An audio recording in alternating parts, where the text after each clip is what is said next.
Alors, bonjour tout le monde. Aujourd'hui, on reçoit à Férouz et Odi découvre Abeille Gélina. Abeille, on est vraiment excités de te voir. Bonjour, Abeille. Allô les filles, on est international aujourd'hui.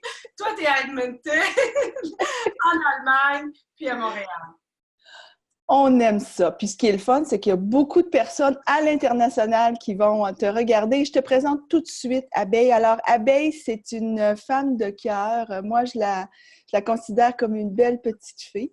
Et Abeille Gélina, c'est une DJ, animatrice et surtout une maman. Bienvenue, Abeille. Merci les filles de me recevoir. Je suis contente d'être là. Bonjour tout le monde. Abeille, c'est vraiment le fun que tu sois là avec nous ce matin.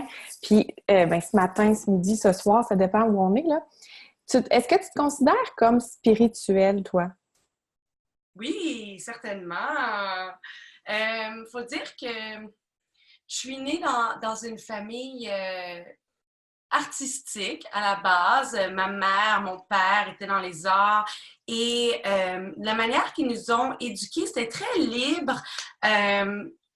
Et on a vite, je pense, découvert ses forces, ses faiblesses, puis on a beaucoup misé justement sur nos forces, sur nos croyances, plutôt que de nous imposer quoi que ce soit, tu vois. Donc, moi, la religion, par exemple, c'est pas quelque chose qui a fait partie de ma vie en grandissant. Donc, quand, par exemple, je suis allée dans une école privée pendant peut-être juste un an, pendant juste un an au secondaire, juste un an parce que j'étais un petit peu trop wild dans ma tête pour aller dans une école stricte et privée. Ça pour dire qu'il y avait des cours de religion. Et il a fallu que j'explique à la directrice que c'était pas pour moi et pourquoi. Et là, pendant ce cours-là, moi, j'allais dans une autre salle et je faisais quelque chose de créatif. Tout ça pour dire que la spiritualité, oui, a toujours été en moi grâce à ma mère. Ah, c'est beau. À mon éducation, oui. Et tu en as parlé de créativité parce que tu sais, pour nous qui te connaissons, qui te voyons, tu sais, parce que tu es une artiste, on te voit beaucoup créative, une personne qui est fashion, qui est centrée, qui est groundée. OK? C'est comme ça que nous, on te voit, hein? Tu sais, Abeille. Et j'aurais une question pour toi. Est-ce que une personne comme toi, ça a des peurs? Est-ce que tu as des peurs parfois?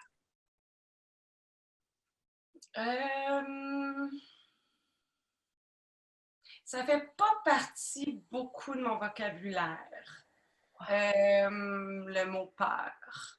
Même avec mon fils, des fois, j'arrive pour le dire. « Ah, est-ce que t'as... » Là, je vais y passer, je fais « Ah, est-ce que... je sais pas ce que je vais lui dire, mais dis-moi pourquoi t'as pas envie de faire ça. Explique-moi. » Parce que derrière une peur, tu sais, il se cache une raison, c'est sûr, mais tout est dans la tête, tout est comment on va décider de voir les choses, les absorber. Moi, ce qu'on appelle une peur, je vais le voir plutôt comme, je veux pas dire un challenge, peut-être un défi qui va me permettre de réaliser quelque chose, de prendre conscience, en fait, de prendre conscience de certaines choses dans ma vie. Ça va me faire grandir des peurs. Souvent, moi, c'est relié plus à des choses émotives, je dirais. Il y a des personnes qui me font peur. Pourquoi ces personnes-là me font peur? C'est peut-être parce que j'ai peur qu'elles m'atteignent. Je crains que leur côté négatif va me rendre d'une certaine manière ou que leur force va me challenger. Trop. Donc, ouais. Je pense qu'il faut comprendre quand on a un certain sentiment de vouloir faire « Pourquoi c'est là? » Puis grandir avec ça. Ouais, c'est une belle façon de... Je trouve que c'est beau que tu puisses amener ça à ton fils aussi. Ah, Parce que la peur, on n'est pas avec la peur, mais on l'apprend. Donc, ça peut être intéressant la façon dont tu l'expliques, ce que tu vas lui transmettre. Wow, c'est beau. Ouais, ben tu sais, il y a des choses qui sont qui vont être des peurs, qui vont être vraiment tangibles. Là. Je veux dire, tu sais, comme quand on va dans la rue, puis tu sais, il y a une auto qui va trop vite. Tu sais, je veux dire, oui, c'est correct, il faut faire attention. Ça existe, la peur, mais il y a différentes sortes de peurs. Tu sais, il y en a qui sont plus mentales, émotives, puis il y en a qui sont vraiment tangibles, là, comme justement pour ne pas avoir d'accident, là, par exemple. Ouais. Merci, Abeille. Tu sais, Abeille, moi, j'ai lu un livre, je ne sais pas si c'était Oprah, là, mais moi, j'ai lu un livre d'Oprah qui s'appelle Ce dont je suis certaine. Okay. Puis moi, je me demandais, toi, de quoi es-tu certaine? Tu sais, une conviction que tu as à l'intérieur de toi, là, tu dis ça, là, c'est une chose que je suis certaine. Ben, je suis certaine que tout va être correct si je vis dans le moment présent. Si, c'est la valeur la plus importante que j'ai dans mon cœur. C'est celle qui me ground le plus. C'est celle qui me fait du bien quand j'ai des moments d'insécurité. C'est cette manière de vivre-là qui fait que tout est correct. C'est d'être dans le moment présent, minute by minute. Je suis certaine que, tu sais, je veux dire, oui, le passé, il est là, il fait qu'on comprend certaines choses, qu'on évolue, mais en même temps, il n'est plus là, tu sais, tout comme le futur. Bon, c'est un concept qu'on connaît tous, là. Mais vraiment, moi, ça fait que...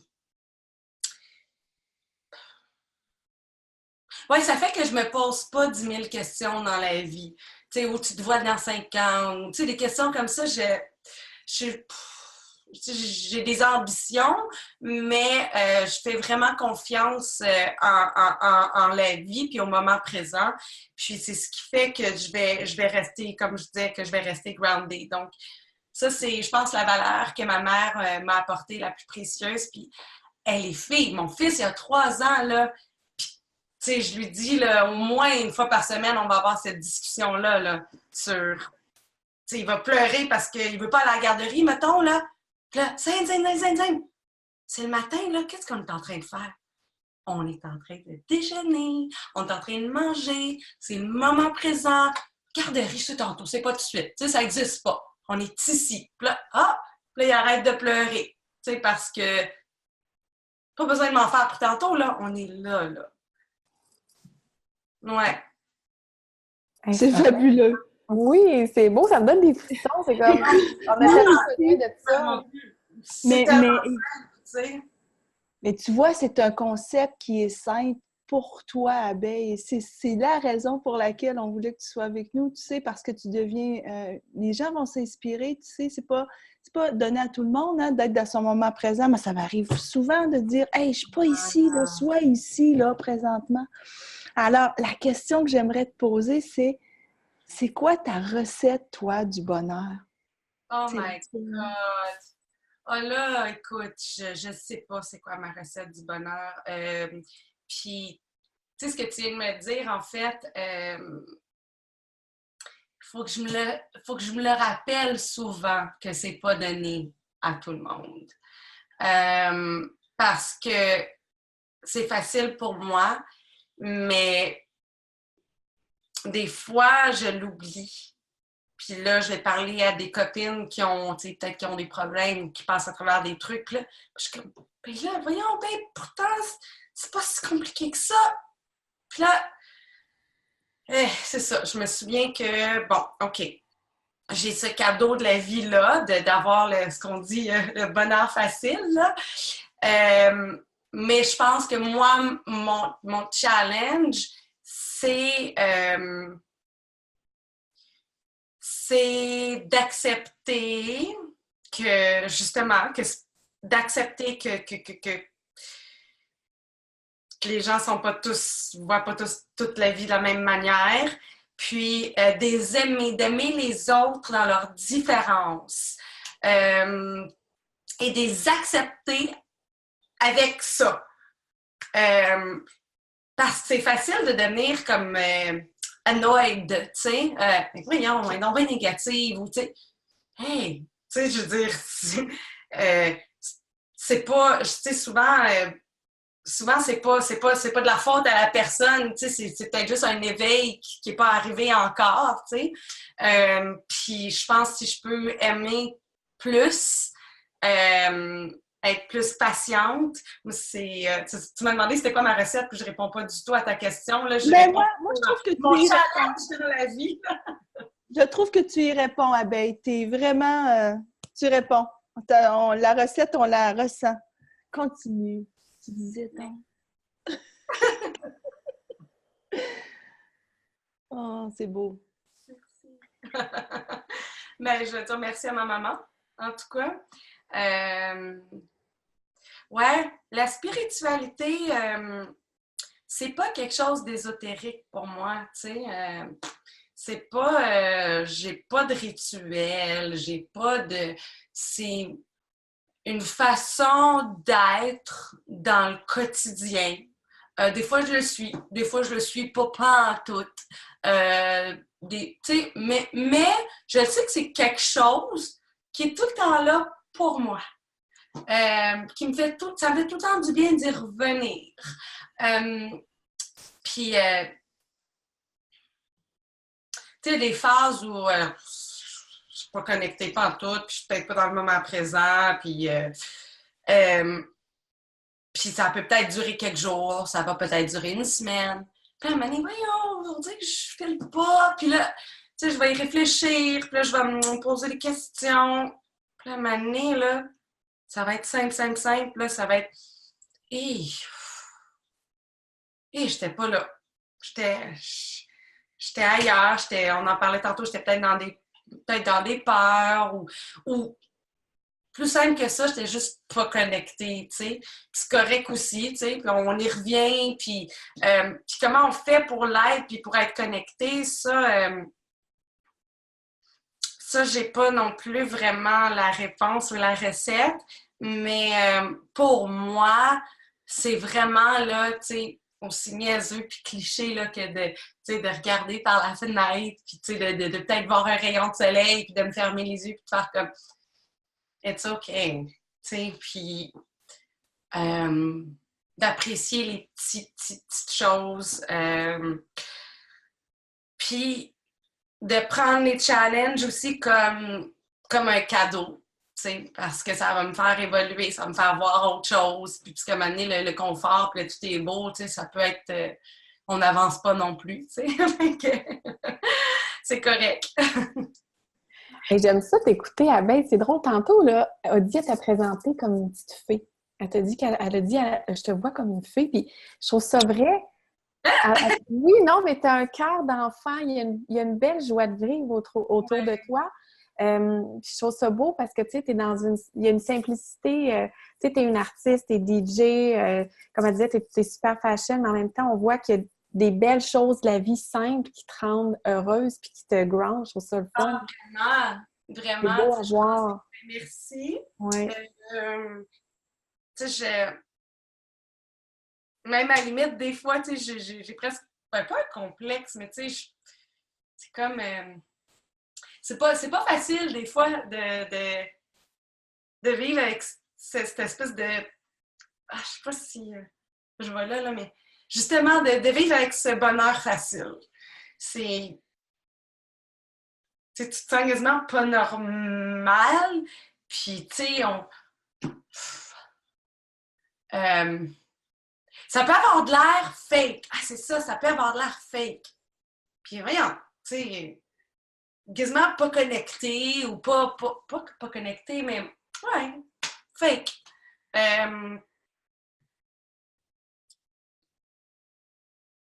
Mais c'est ça. Ben, moi, j'aurais le goût de te dire, justement, c'est comme ta petite lumière, là, qui brille, là, tu sais, continue, tu sais, c'est justement comme la petite fille qui brille puis qui s'en va mettre des brillants partout. C'est peut-être ta ta mission, tu sais, quelque part, d'amener ça dans un monde où il y a beaucoup de noirceur, puis c'est difficile, mais c'est ton bonheur facile, tu sais, tu le fais à travers ta musique, à travers ton art, puis ta créativité. Mais... Parce que des fois, c'est ça, tu sais, je suis consciente, là, je suis pas folle, là, je suis consciente que c'est pas donné, tu sais, à tout le monde, puis là, je me... Tu sais, mais je veux pas non plus être juste dans mon petit coin. Ah, la vie est belle, tu sais. Puis non, je sais, Colin, que la vie est vraiment pas freaking nice pour tout le monde. Puis que, genre, OK, la culpabilité, pouvez-vous m'aider avec ça? Comment on deal avec ça, justement? Je veux dire, hey, je suis mariée avec un gars tellement nice, il est beau comme un cœur, il est intelligent, il est fin. On a fait un bébé d'amour fantastique. J'ai une job que j'aime.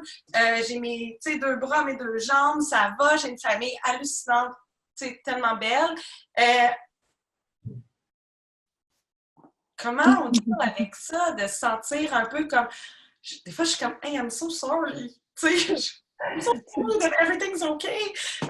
Non, mais tu sais, je veux dire, c'est tough, des fois, de vivre avec cette espèce de, justement, de joie de vivre-là, tu sais. Puis là, tu dis ça, puis je me dis, ah, ben, peut-être, t'as raison, c'est peut-être que moi, tu sais, j'ai ce cadeau-là, peut-être que je peux faire du bien aux autres. Tu sais, je pense que j'ai une super bonne écoute. Je pense que je suis quelqu'un qui donne... je le vois là, avec mes amis, mes sœurs, souvent on va m'appeler pour me raconter des choses, pour avoir des conseils. Donc, effectivement, peut-être que c'est un petit peu ça, mais mon petit plus à moi, là, que je peux faire en fait pour les autres, pour faire du bien à ma culpabilité, justement, tu sais. Non, mais ouais, ça c'est particulier, en fait, comme sentiment. Ben, moi, j'aurais le goût de te dire à Ben, puis je vais laisser Audi après là, donner son commentaire, mais moi, je te dirais, si tu avais moins de joie de vivre, qu'est-ce que ça apporterait de plus à ceux qui n'en ont pas? À part de peut-être se dire, oh mon Dieu, elle est comme moi.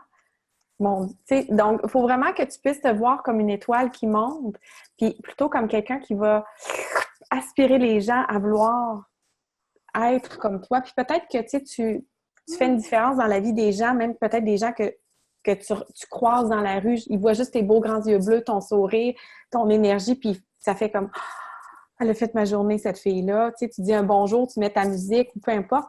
Tu peux changer la vie des gens ou avoir une importance significative dans leur joie de vivre avec qui tu es.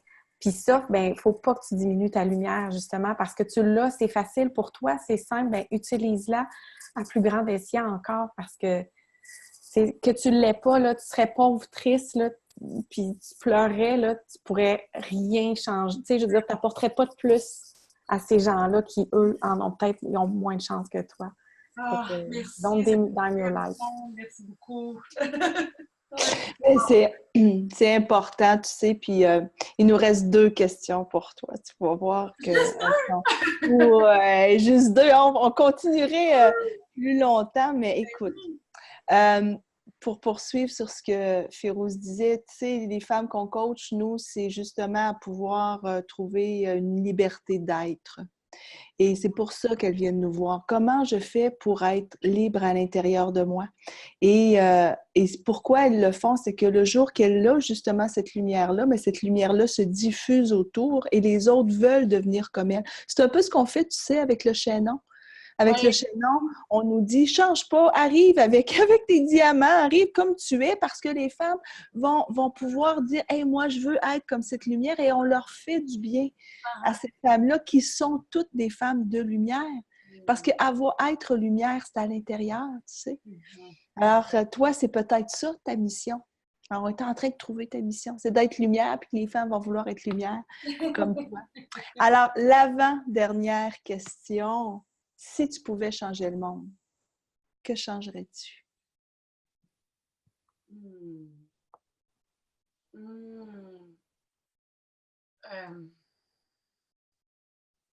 Mon monde ou le monde?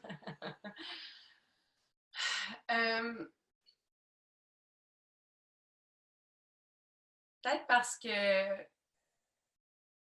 parce que mes parents ont déjà vécu dans des communes des années 70. Parce qu'avec ma famille, on a toujours rêvé d'avoir une grande maison où tout le monde aurait son étage. Je pense que ce qui me fait le plus de peine, c'est les frontières, c'est d'être coupé, puis d'être les séparations entre un pays et l'autre, des droits que certains ont, puis les autres en ont pas. Je veux dire, malgré toutes nos différences, on aurait toutes quelque chose à s'apporter, me semble, comme dans une grande commune, une planète, un monde. Ça me brise le cœur, là, en ce moment, là, ce qu'on voit au Mexique, puis ça...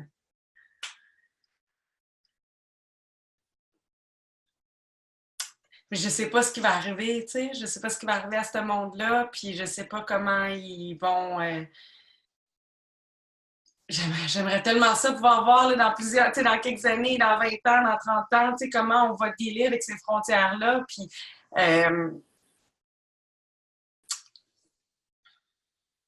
Mais tu sais, en même temps, je pense que ce que vous faites, par exemple, avec cette technologie, on est dans 3 endroits différents, mais on peut s'ouvrir d'une manière. Parce qu'on peut s'ouvrir le cœur, on peut s'ouvrir la tête, on peut s'ouvrir l'esprit. Donc, je pense que ce soit des podcasts, des trucs YouTube, où les gens ils peuvent entendre un message qui leur font du bien et donner de l'espoir aux autres quand on est justement dans une place physique où on ne peut pas bouger. Ça, c'est important. Donc, ce que vous faites, par exemple, c'est important. Merci. Merci, Téphine. Abeille, si tu avais un message là, à laisser aux gens de notre communauté, ceux qui nous écoutent, justement, puis tu peux leur donner justement un message que tu as envie de passer, là, tu leur dirais quoi? Un message général. Peu importe. Ah oui, mon Dieu. Ben, je sais pas, je pense que moi, en tout cas pour l'année qui s'en vient, 2019, moi, ce que j'ai envie personnellement, peut-être que ça peut servir à d'autres aussi, c'est de vivre dans la vérité. Donc, que vous soyez heureux, que vous ne soyez pas heureux, c'est de parler des vraies choses et d'être dans la vérité, ça fait que, tu sais, je donnais un exemple, vite, c'est drôle parce que je parle depuis tantôt, tu sais, comment que j'ai le bonheur facile, puis là, pour la première fois de ma vie, cette année, j'ai vécu ça, tu sais, ce qu'on appelle le November Blues ou comme le, tu sais, j'ai filé, là, vraiment pas moi. Puis, je comprenais, c'est quoi ça? Puis, je comprenais pas, ça a duré peut-être, ça n'a pas duré trop long, pas le mois au complet, mais 2 semaines, là, où je me sentais genre PMS, là, mais comme x10, tu sais. Puis, j'étais comme maussade, triste, puis je me reconnaissais vraiment pas là-dedans. Puis, j'avais comme un peu honte de tout ça, parce que, tu sais, souvent, on partage juste des belles affaires, tu sais, ces réseaux sociaux, puis j'étais comme, on c'est pas moi. Puis là, à un moment donné, un soir, je sais pas, j'étais peut-être plus vulnérable qu'un autre. Je faisais des stories sur Instagram, puis j'ai dit comment je me sentais un peu, je me suis ouverte un petit peu. Puis j'ai eu comme plusieurs réponses et interactions avec des gens. Là, j'ai compris ce que j'avais, puis j'étais comme, c'est ça! Ça m'a tellement fait du bien, là! Puis Puis là, je me suis promis à ce moment-là, je vais tellement continuer à vivre dans ma vérité le plus possible, puis en parler, parce que, tu sais, il y a des réponses out there, là, c'est comme juste de sentir, c'est ça, de sentir qu'on n'est pas tout seul, parce qu'on l'est jamais tout seul, ben, wow! Ça m'a réglé l'affaire, là, à 80%, puis après ça, il a juste fallu que le temps fasse les choses. Donc, c'est ce que je conseillerais à n'importe qui, c'est d'être dans sa vérité, puis pas avoir honte de ça. So good! C'est tellement beau. Moi, je te garderais à veille là, comme toute la soirée. Moi, c'est presque le soir chez nous, là, mais ça me reste avec toi longtemps. C'est tellement le fun de t'écouter et d'entendre parler de cette vérité-là. Oh, wow! Écoute, on va en faire une autre à un moment donné. On va faire une prise 2, une version 2 de l'entrevue avec Abeille. Abeille, merci beaucoup d'avoir partagé avec nous ta spiritualité. C'est vraiment, je laisse aller, je dis plus aucun commentaire parce que tout s'est dit, c'est magique comme moment avec toi. Merci. Ben, bonne journée, les filles. Bonne journée, tout le monde, où que vous soyez. Ben, cheers! C'est juste de l'eau. Cheers!